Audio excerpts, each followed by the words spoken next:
On the evening of November 14th, 2023, catastrophe struck central Toledo, Ohio, as 21-year-olds Kewan Richardson and Jaywan Reed, who preferred the name Amiri Jean Reed, became victims of a double homie. The incident unfolded around 5:30 p.m. in the 2400 block of Rosedale Avenue near Bluff Street. Toledo police were alerted to the scene after receiving reports of discharges in the area. Upon arrival, officers discovered Richardson and Reed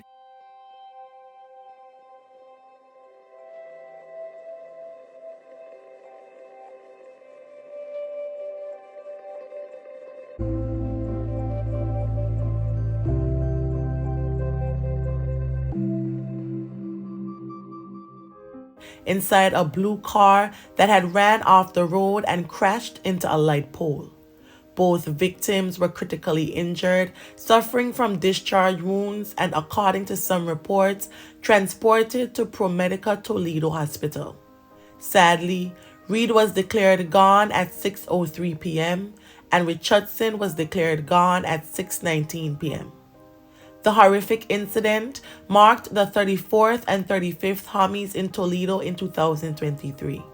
An initial press release from the police department provided more details. The autopsy performed by Dr. Diane Scala Barnett revealed that Reed succumbed to two discharge wounds to the head, while Richardson's cause of passing was due to two discharge wounds to the head and neck. Investigators also noted that the vehicle they were found in had a shattered window from the discharges. The intersection of Rosedale and Bluff was cordoned off, and the investigation immediately took center stage, with Lieutenant Dan Gherkin leading the charge. Initially, speculation lingered among investigators regarding the origin of the discharges, whether they had come from within the vehicle or outside of it. In a statement, Toledo Mayor Wade emphasized the ongoing investigation, assuring the public that the police were diligently examining evidence, including cell phones found at the scene. Family and friends didn't hesitate to pour out heartfelt tributes in memory of both Richardson and Reed. As the city struggled with the shock of the double homie, details about the victims emerged. The tragic passings garnered attention from trans activists who highlighted the alarming trend of violence against trans and gender non-conforming individuals. An article circulated online questioning how society copes when two black trans and gender non-conforming young adults are ended by firearm in Ohio. According to the article, Kewan Richardson, a Toledo native and Woodward High School alum, had been working at KFC since 2018. Known for his love of the Avengers movies and basketball, Kewan, a gay black gender non-conforming individual, was cherished by friends and family. Jaywan, or Amiri Jean Reed, identified as a black trans woman with a vibrant personality and quite a sense of humor. An enthusiast of wordplay, boxing, and popular musicians, Reed shared their experiences of transphobia on social media. Days after their passings, a vigil was held in honor of Richardson and Reed. Friends and loved ones gathered at George's 419 in downtown Toledo, transforming the venue into a makeshift memorial to commemorate their lives. A friend shared memories of both, recalling them as the life of the party whenever they entered the room. I actually knew both of them because they both came up, but it was just the life of the party anytime either one of them came up. And to feel this death so suddenly after seeing both of them, it breaks my heart even more. In a heartfelt plea, Latoya Williams, Kewan's former elementary school teacher, recounted fond memories of a young Richardson singing Beyonce's Halo in the fifth grade talent show. Williams implored the community to remember Kewan as more than a statistic, emphasizing the need for unity and justice. I found a way to let you in, but I never really had a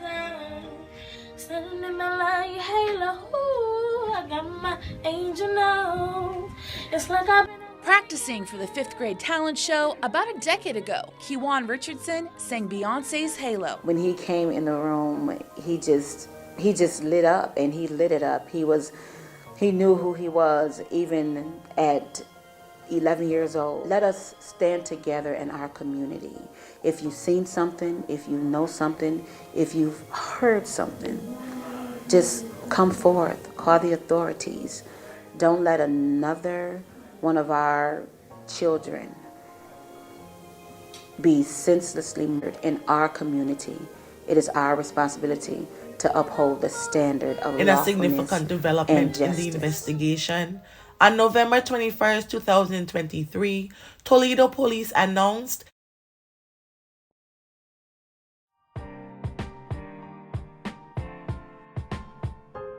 that a fatality warrant had been issued for the prime suspect, Jorenzo Phillips, a 19-year-old Toledo resident. As of this video, investigators have not disclosed a motive for the incident. A search of court records showed that Jorenzo has a serious criminal history.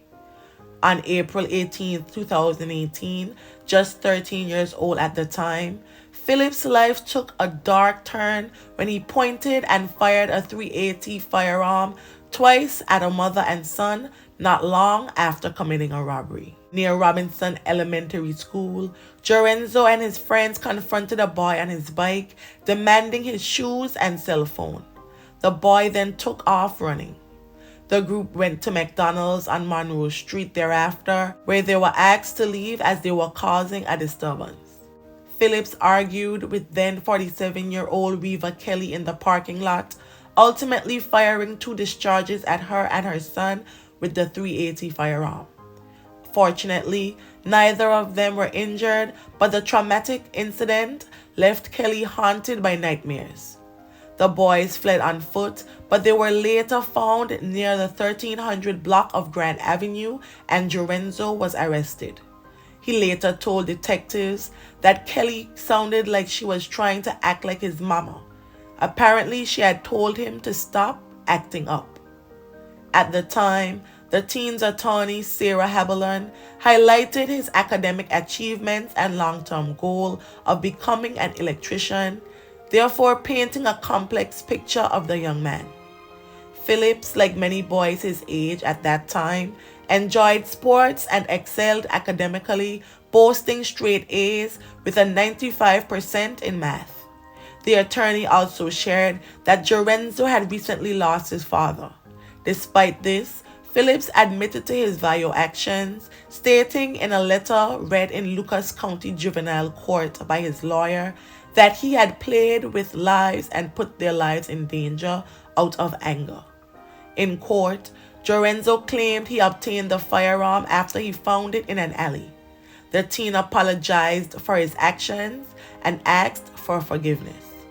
In June of the same year, the then first-time offender was sentenced to 4 years in the Ohio Department of Youth Services, with 2 years for a firearm charge, 1 for felonious assault, and 1 for robbery. These sentences were ordered to run consecutively.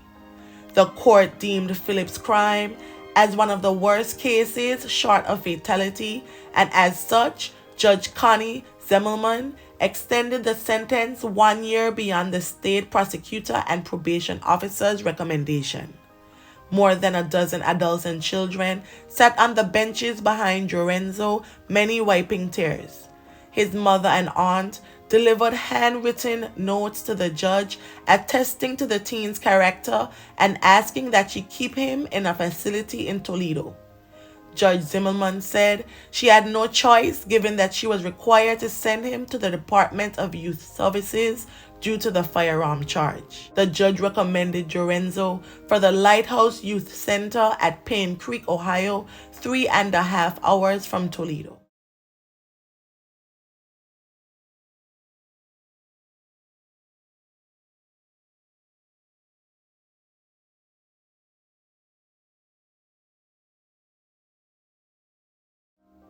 I will be following the outcome of this case. Anyone with information related to the passing of Kiwan and Jaywan Aramiri is asked to contact Crime Stoppers at 419-255-1111. May the family and friends of Kiwan Richardson and Jaywan Amiri Reed find solace in the happy memories, and may they rest in perpetual peace. Thank you.